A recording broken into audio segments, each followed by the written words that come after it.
On today's episode, I sit down with Ruben Amar. Ruben is the co-founder and co-CEO of Forum Brands, one of the latest players in the Amazon aggregator and roll-up space.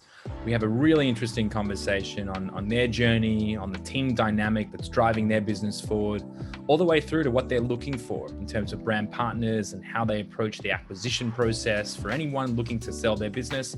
I feel like this is a great episode to get some insights into the guys buying businesses and how they approach partnerships and acquisition. I hope you enjoy. Hi, and welcome to Successful Scales, the show where I interview now successful professionals about their journey and try and garner insights onto any tips that can be applied to your business at home. Whether it's financial freedom or the exit of your company, wherever your journey may take you, the idea here is to simply learn from those who have done it before. I hope you enjoy and you get some value out of this. Buckle up and enjoy the episode.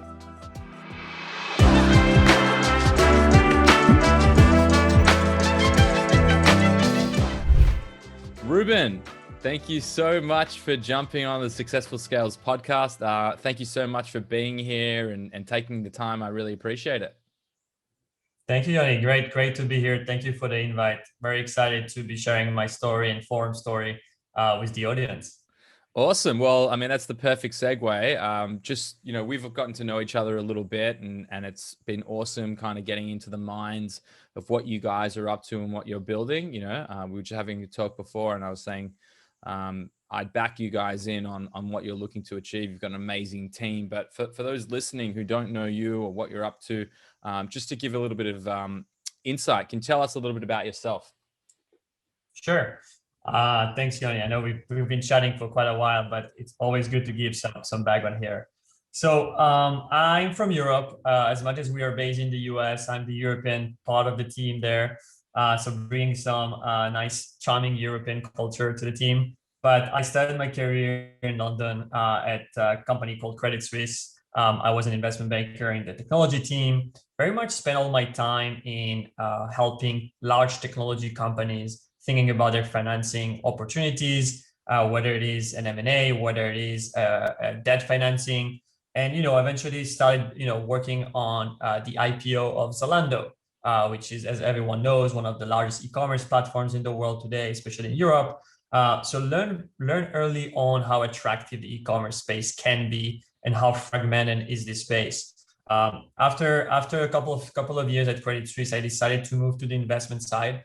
I went to work for an American growth equity firm called TA Associates. It's a Boston-based, multi-billion dollars growth equity investment firm that basically helps companies scale using capital and knowledge and get into other markets and new products that otherwise they wouldn't have been able to do on a standalone basis. So I was based in London, working on consumer and technology. What it means is that I was looking in the market, in the European market for companies in the consumer and technology space, or both, that needed some additional capital and help to boost their revenue growth. And I worked in very different market sectors. I worked on education, food, cosmetics, pet, all of the very highly valued and interesting segments in the consumer space. And during my time there, I helped the CEOs and co-founders of these large businesses grow from one or two countries' operations into, other European countries, the United States, Latin America, Southeast Asia. And all of that was done through a buy and build strategy, where we go into new markets, we identify the most interesting acquisition targets, we acquire these companies, we integrate them using technology into the initial platform based in Europe and create a lot of synergies out of it.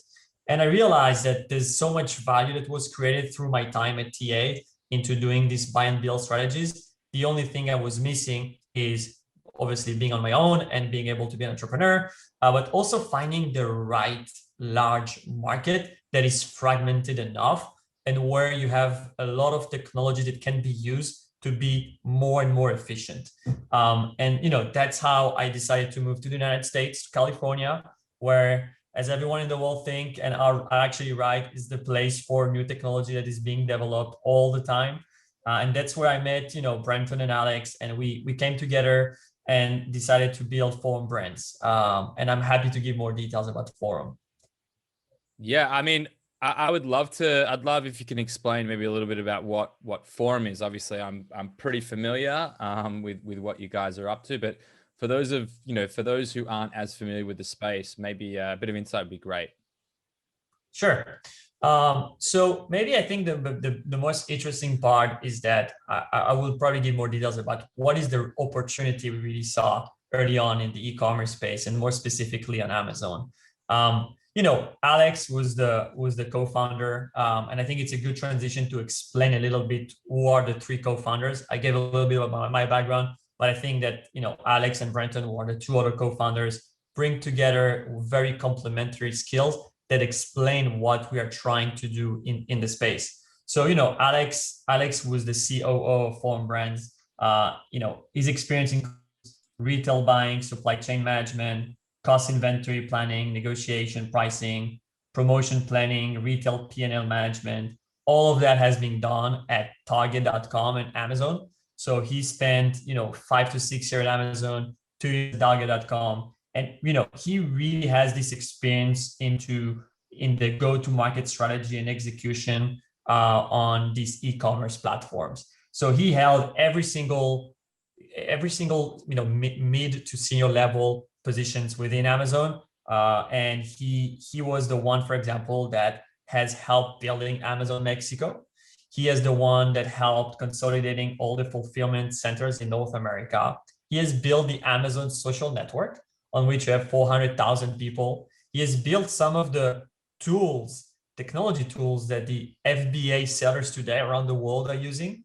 And he has received, as an anecdote, he has received 2 awards from Jeff Bezos himself, who actually just stepped out of Amazon, for those who don't know. But basically, Alex has been the one that has brought to the team the online retail and Amazon DNA. Before Alex, Brenton and I did not know a lot about Amazon.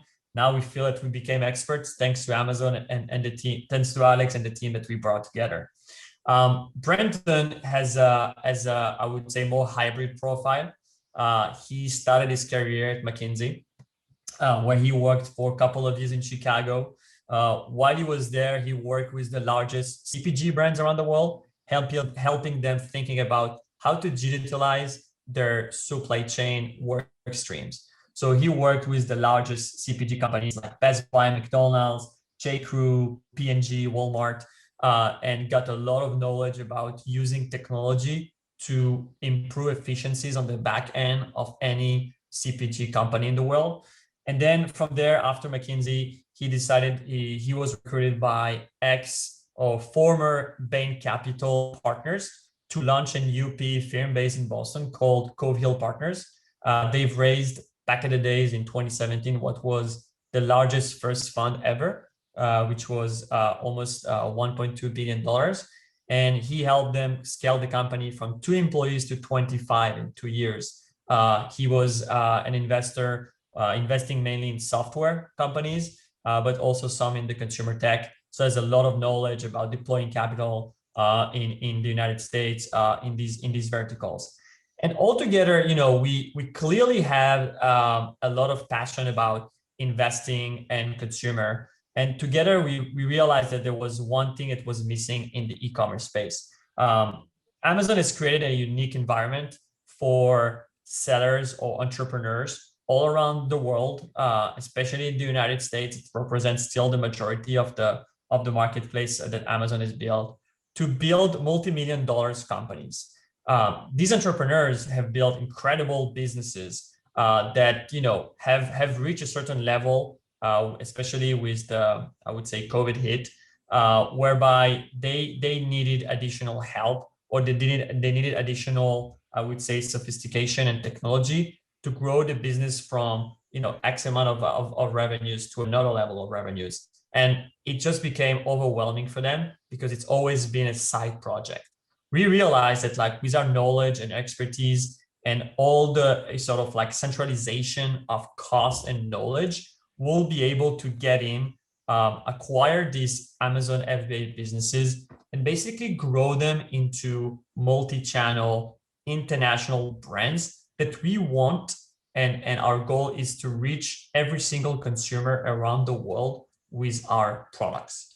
And our strategy is very much in line with some of the other players that you've probably heard about, Yoni, is to really much buy our way in by being efficient in the way we get into this market, which is buying these brands that are operating on Amazon. But then from there, our ultimate goal and what we are doing and the people we have recruited so far is very much to, build these brands into sustainable, long-term, valuable brands that can become, accessible to everyone in the world, no matter what e-commerce channel you work on. Wow. There is a lot to unpack there, buddy. I've got to say, really cool to hear the stories of the other co-founders, and just how complementary each of your skill sets are. Makes a whole lot of sense to me, sitting and kind of listening to the journey and the story, and just how well put together you are as a unit. And I think that really touches on the first really important thing that comes into going into business and successfully scaling companies, is that you can never do these things alone. If you've got super ambitious goals, you need to have the right team or the right partners in place, and having complementary skill sets where you don't see necessarily 100% eye to eye is something that just keeps coming up. And I feel like in your story, you really validated that point. Yes, Yoni, this is exactly right. I'm coming from the mathematical finance world where we're always trying to get 1 + 1 = 3. The reality is that you cannot do. I mean, it's very difficult to build a business on your own without being fully aware of where you lack skills. And the reality is that in this opportunity, we actually started the business only Brenton and myself. It was for 1 or 2 months. It was literally Brenton and I working on a piece of paper, writing 40 pages about the opportunity. And very quickly, we realized that we are lacking some fundamental skills to complement the company. So then you get into this dilemma of, do we want to split the pie into 3, or do we want to keep only 2 parts? The answer for us was very simple. I'd rather have 1/3 of a pie that is much larger than 1/2 of a pie that is smaller. And you need to be very self-aware on what you need to do to win in this space and what skills you need to have within the founding team, which is basically dictates the DNA of a company to be successful. So this is something that Brenton and I very quickly decided after only 1.5 months of work, that we would need to bring these retail, Amazon, e-commerce experts to complement the team. And from there, Yoni, to your point, not only about the founding team, we decided to take a little bit more time in purpose, of course, before acquiring our first businesses, just because we knew that the way we wanted to be perceived in this market is to recruit the best people. We are very, very people oriented. Results in a company are key, but people that drive these results are even more important. So we emphasize so much all the efforts and the money invested and the time spent to look around the world for the most complementary skilled people to join our team, not only on the Amazon operating team, but also on the investment team, also on the corporate development team. And that's how we started building a strategy of what we believe will be a game changer or a winning strategy, is to very much have the best quality team of people that are passionate about consumer, that are self-aware, that think about sustainability in this space. That is a key issue today for Amazon, for example. We are already doing a lot of efforts on trying to be more sustainable in the way we operate these brands. All of these things are so important as you think about how to build a large and international and expandable and scalable company. And that's something we did since the first days of Forum Brands. Yeah, I mean, that again, you bring up such a key an important point that, at the end of the day, business doesn't drive business, people drive business, and having the best people and investing in your human capital is the engine room for everything else. You can have the best technology on planet Earth, but if you don't have the people to actually leverage it and understand how to interpret the data, then, you've got nothing. So yeah, I'm with you on that. And I think that it permeates, and you as the founding team and senior leadership, you do set the tone for what is acceptable, who to bring in, and hopefully that culture grows and builds into, what will be a large brand and a large company one day. Exactly. Totally right. And in our first month of operating, before even we did any fundraising, Yoni, to be completely transparent, we did a lot of work on our core values and principles. And the number one that was not even a debate at all between the three of us was that we would want to have an horizontal structure where people matter more than anything else. And especially today, as the world become more and more challenging for people because of the speed at which everything goes, the Zoom environment, or whatever software people use. But I would just say that like there's some sort of pressure that people have in order to become successful, and this stress level can turn into some mental health issues and therefore impact dramatically the productivity of a company.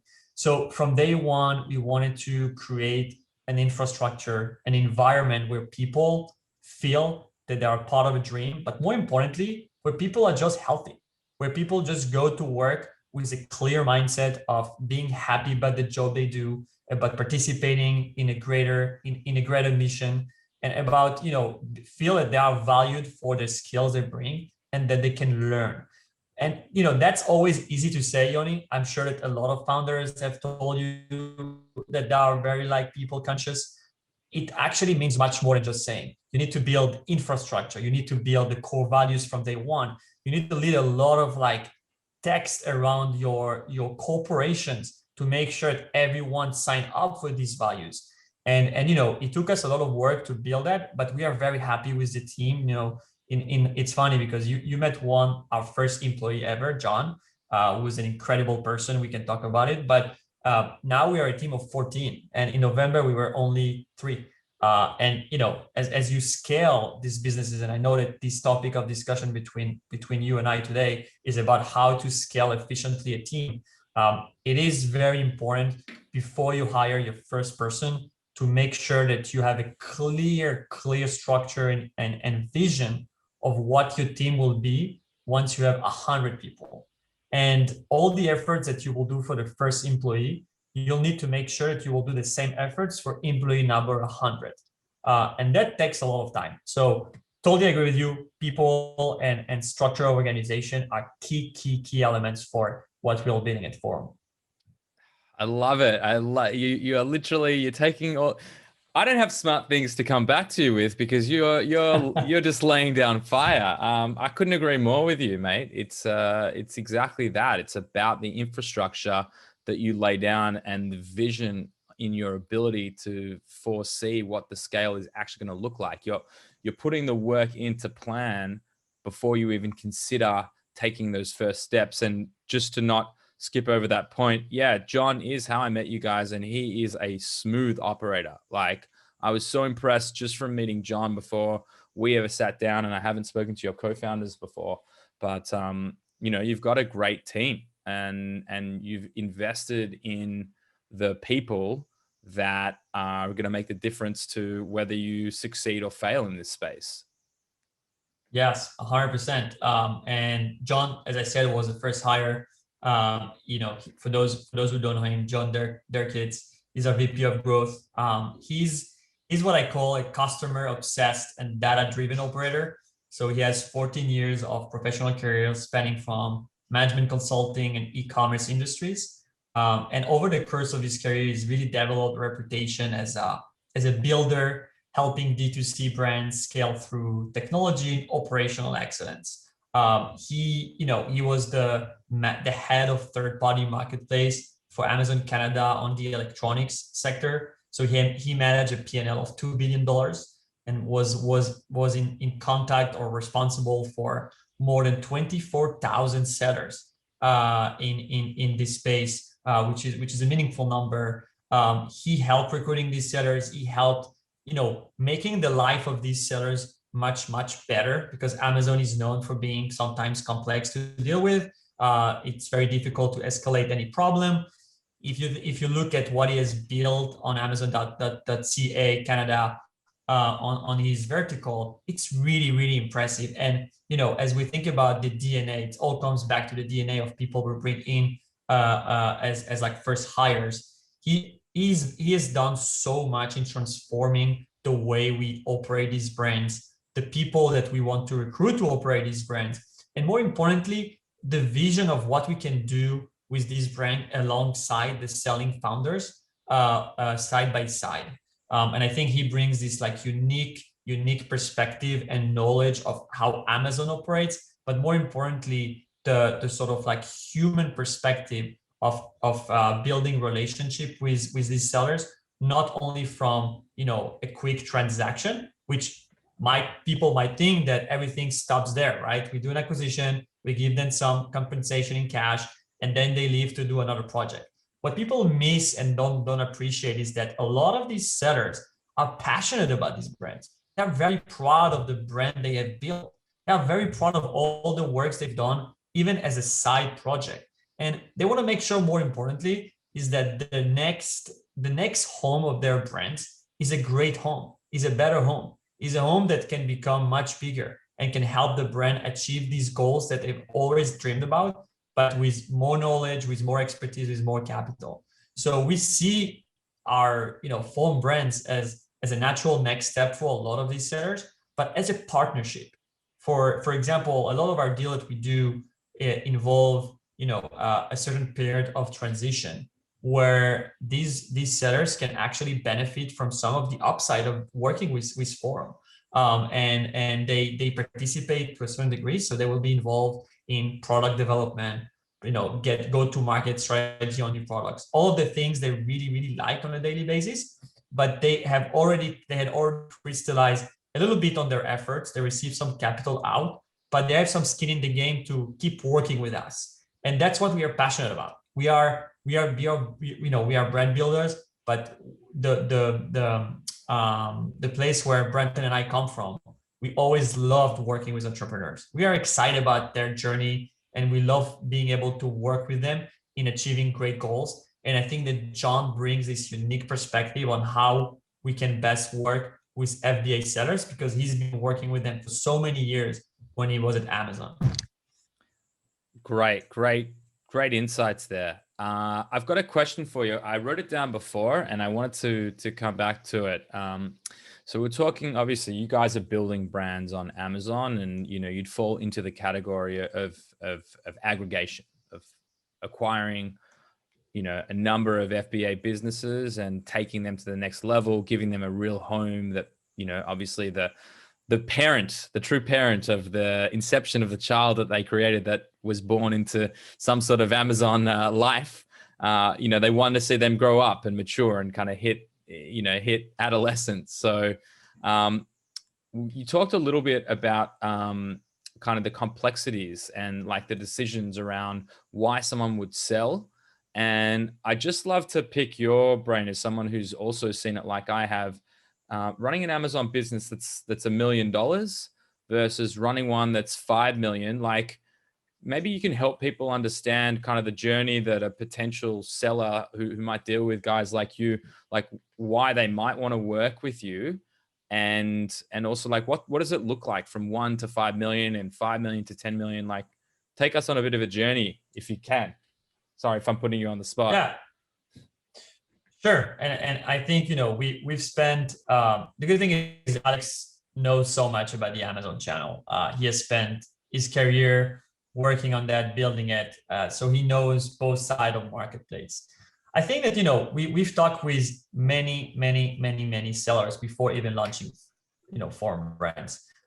Many have grown to a size that the burden of ownership has become challenging. And this is roughly I would say the $1 to $2 million range, where we've talked with hundreds of these sellers who share their stories about starting their brand to supplement, teacher income or pay for college or buy a house. And they were all meant to be side hustles that suddenly were consuming more time than they ever thought possible. So many sellers failed and actually feel stuck, not knowing really what to do with their business. And what we provide them is an equitable way to cash out on all of their hard work. And when you think about the managing a business of $1 million or $1.5 million on a part-time basis versus a $5 million, many additional things needs to go right. You need to spend more time on thinking about other channels on Amazon, because having a $5 million on Amazon becomes more risky than having only one. You need to diversify your revenue streams. You need to be more mindful about how you manage inventory. Having $5 million business with like hundreds of SKUs becoming more and more challenging if you don't have a team that spends all their time on inventory management, on demand planning, using the right technology. You can very, very quickly get into a situation of out of stock. And if there's one thing Amazon hates more than anything else, is being out of stock. So you want to make sure that you don't lose any momentum that you've built until you reach $1 million of sales because of an out of stock situation. Marketing becomes more challenging. You need to bid and manage, more search terms, more being more efficient, use better terms to target your customers. This means you need to spend more time. So if you add up all of these, challenges, and in a way we see them as more of new opportunities, because this is basically the results of these sellers being successful on something that they never thought would be as successful. We see that as an opportunity for us to get in at the stage where we tell them that, look, you've been able to build an amazing business. Now that you need to reach to the next level of the business, we get here, we compensate you for all the hard work you've done so far, and we help you build this business and grow it to the $5-10 million, because we have not only the infrastructure from a human capital perspective, so people that are expert on marketing, people that are expert in inventory management, people that are expert not just on Amazon infrastructure, but also people out of Amazon. We have recruited people that will spend all their time thinking about new channels, Walmart.com, Shopify, Fergo in the UK, Mercado Libre in Latin America. All of these new opportunities, we have people spending all their time on that. So this is basically a win-win situation where the seller can benefit from some valuation and some cash out and compensation for everything they've done, but can also have some skin in the game working with us to just reach to the next level business perspective, and reaching this $5-10 million that is so difficult to reach on your own. Would you ever consider, and this might be totally wrong, but do you ever work with people in an ongoing perspective? Like, would you ever give them a concurrent equity clip or salary or something while they're, let's say they love the brand, they just don't want to deal with everything else, but they want to keep pushing it forward and developing? Would you ever have a long-standing relationship, or do people always cash out? Yeah, so it's a great question, and I would say it's very much opportunistic. We are a startup. We are founders that are going to be, generally speaking, very flexible in things we do. We want to make sure that we address the key projects of every single founder. Every founder has a different mindset, right? We work with some people that are 60 years old and they want to retire. They don't want to do anything else. So for these people, it's going to be very easy. It's going to be full cash compensation after closing, and they might be involved for 2 months to make sure a transition goes well, but it basically ends there.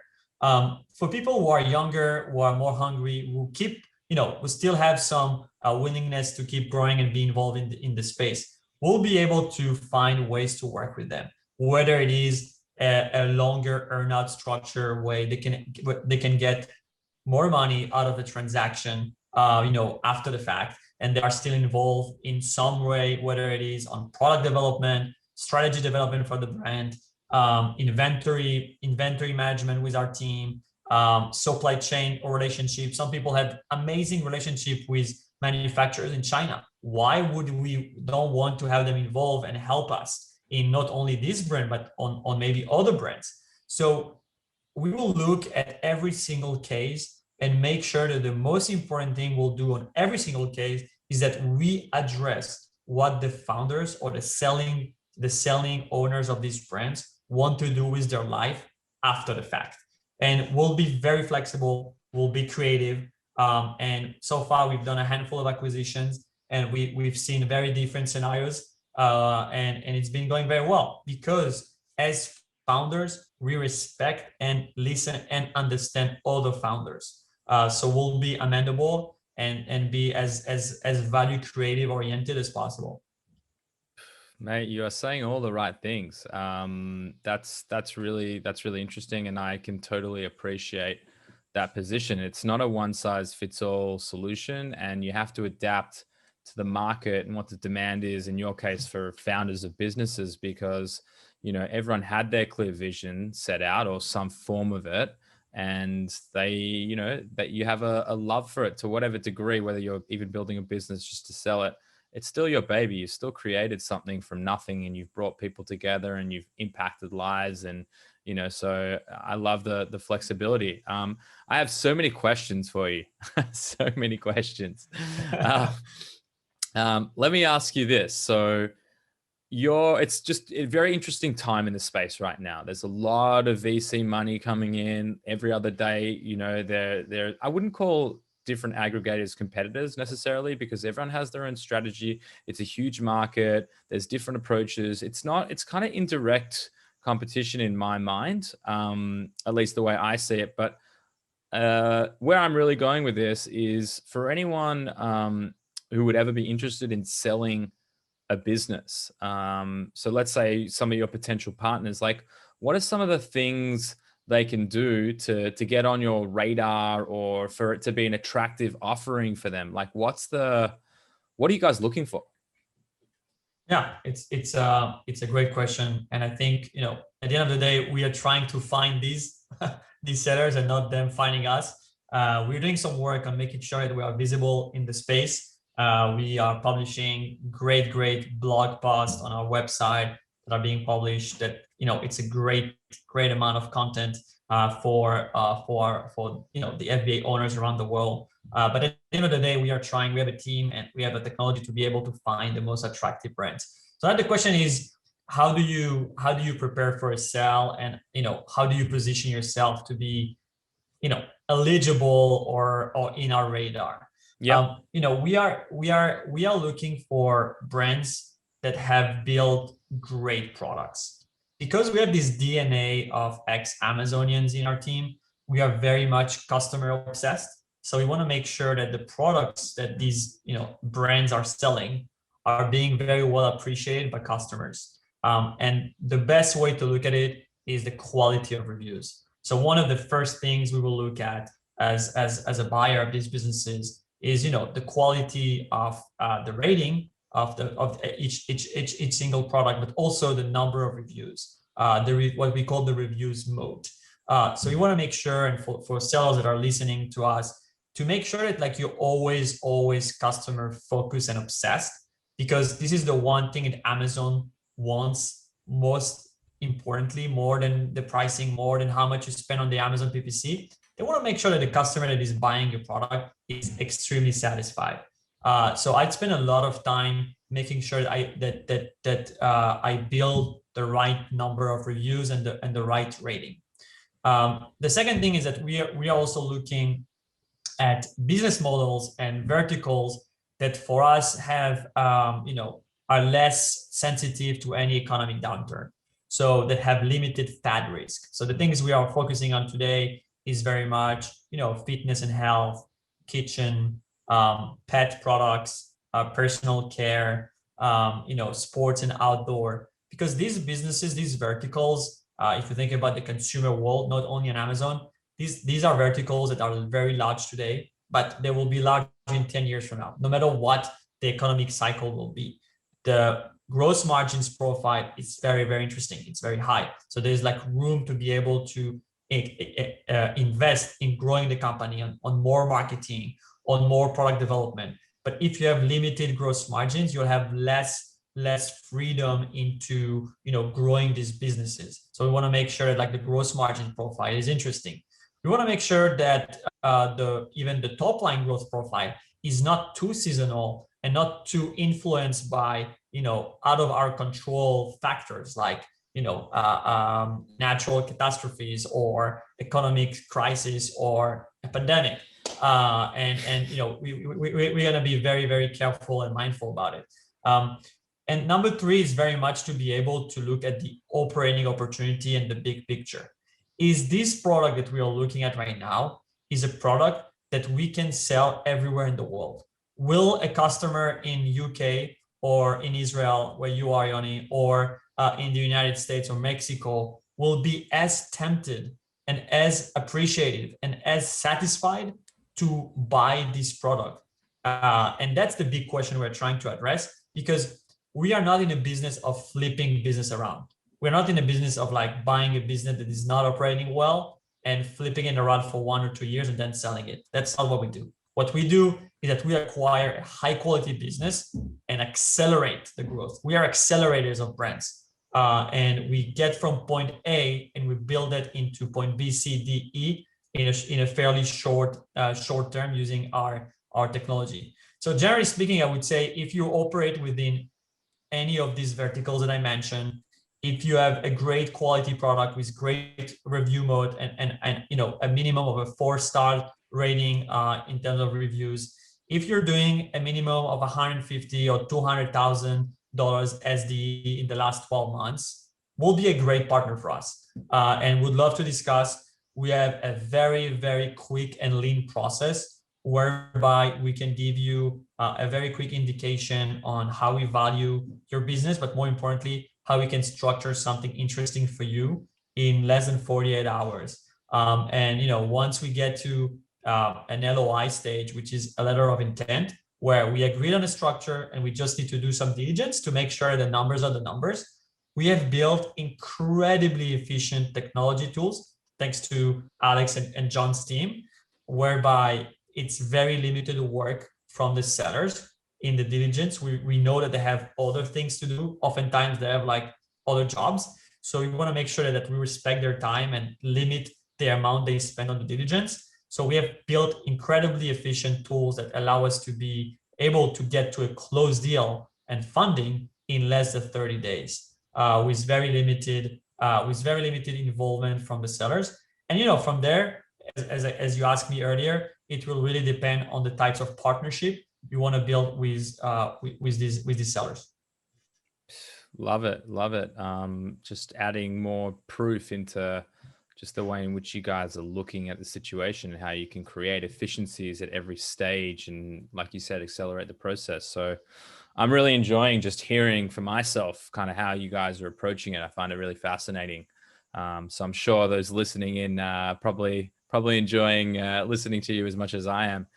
You touched on something just before, and you said, effectively you're looking for businesses that you feel like you can truly accelerate, and businesses that also have limited seasonality and effectively limited risk. And you actually laughed. I don't know if the audio picked it up or you saw it, but you said, or the pandemic. And so that got me thinking, the pandemic has affected every person on planet Earth in some way, shape, or form. Some disproportionately, very asymmetrical times we live in right now.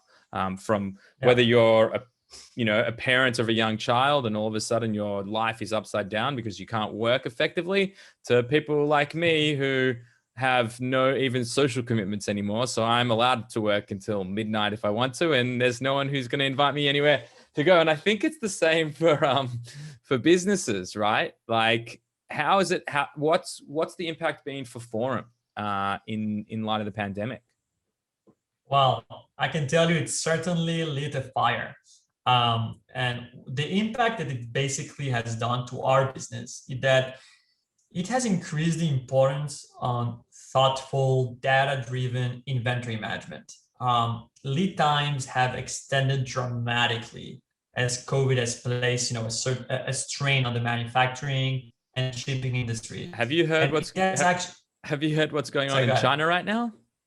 I know, we know. It's Oh also my Chinese New God. Year, But so it's been overwhelming. I heard some crazy stories the other day. I spoke to someone I know, and he was saying that usually it costs about $5,000 for the pallet they typically send, and they can't get anything on the docks. And if they do, it's costing them about 12,000. Yeah, we see these dynamics, and I think it is a good point on like how to be very mindful in inventory management, because if people have the right tools and the right people thinking about how to best project and forecast the demand, you can better manage, you know, your orders and your lead times, and don't get into a situation where you need to pay $12,000 instead of five. So you know, it has required more, I know, foresight and intentional planning, particularly as e-commerce demand spiked in parallel. So not only, you know, not only it has increased some challenges on supply chain, but at the same time, demand has just like skyrocketed. But it is generally speaking a fun challenge to solve. COVID, you know, if you think about the COVID impact on the positive side, it has sped up adoption dramatically. So it's really important for us to keep meeting consumer needs, especially as e-commerce penetration has gained probably, you know, 4 to 7 years in less than 6 months. We want to make sure that we keep, you know, sticking to our DNA of always meeting consumer demands and needs everywhere in the world. And it just requires more thoughtful and data-driven processes that we are very well equipped and have the people to do. Fantastic, fantastic.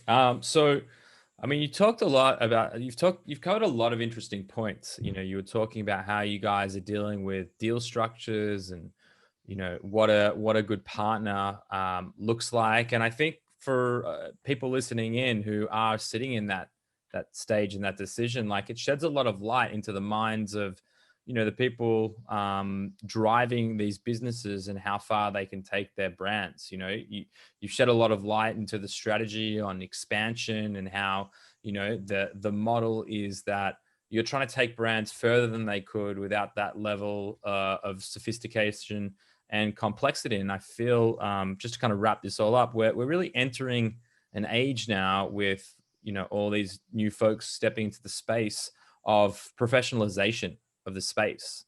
And Yeah. it really feels like you guys are, you know, you are right front and center in how you're approaching it.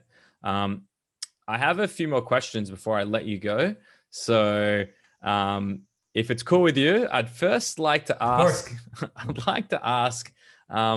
you know, you've clearly had a pretty interesting career and experience to date, and you guys have super ambitious goals. And, you know, it sounds to me like from where I'm sitting, anything is possible. You know, you're trying to push the envelope to wherever it finally goes. But what's in your career leading up to this point? Like, what's some advice you would give someone, or something that you've really learned and held dear and has kind of been maybe not a pivotal moment, but something of real value that you know, that's impacted you? Yeah.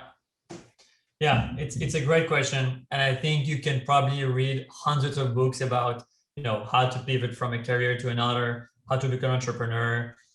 At the end of the day, I think everyone needs to have his own, you know, experience in life to be able to get to certain things.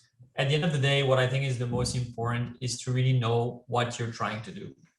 If you have a goal in life, you should make it a first priority and create an environment, whether it is a personal environment, a professional environment, to achieve this goal.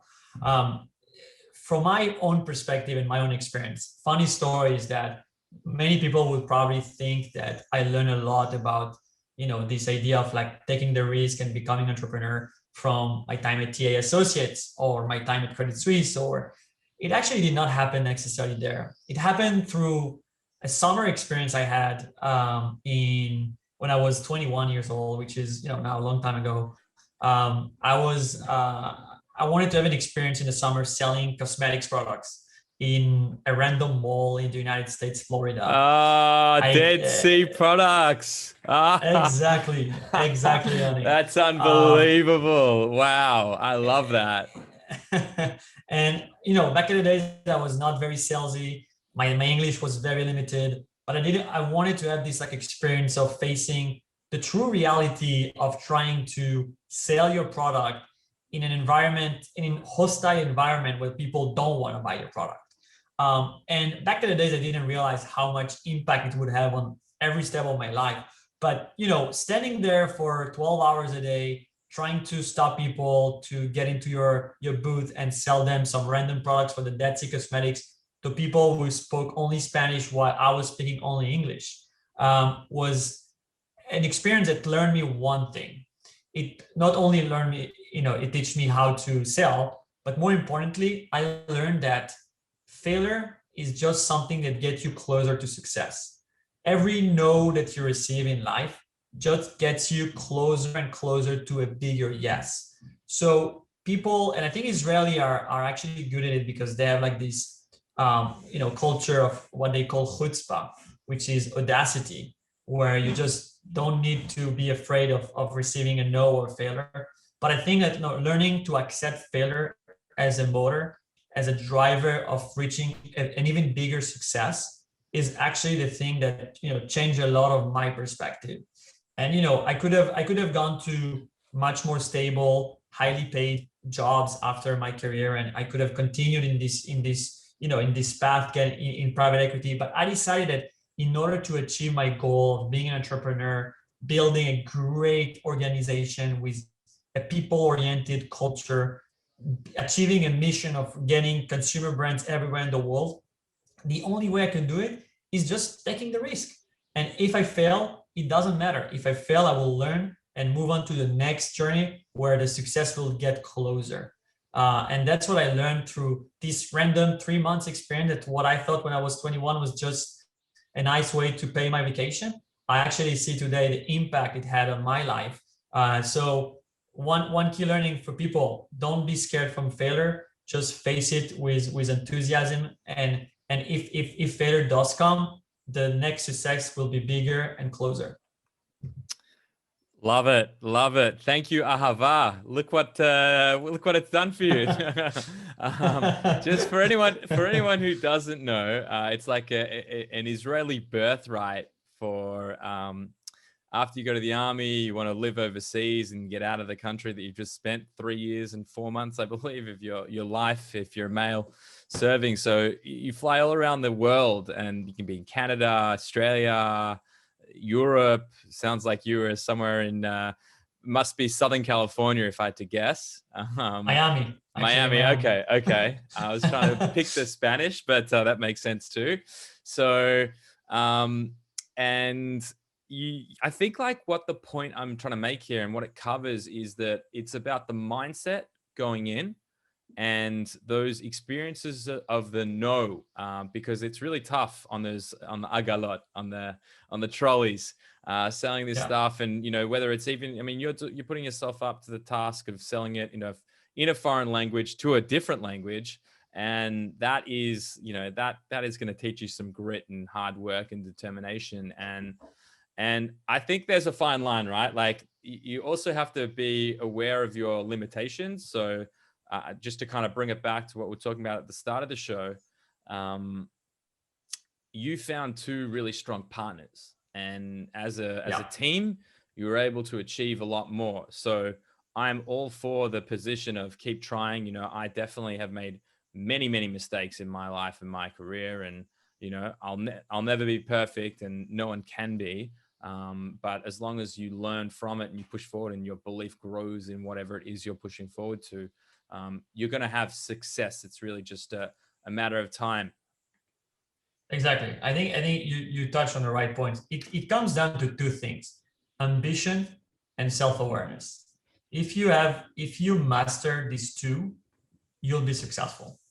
If you master only one, you might be successful. If you don't master any, it will be a very, very difficult challenge to be successful.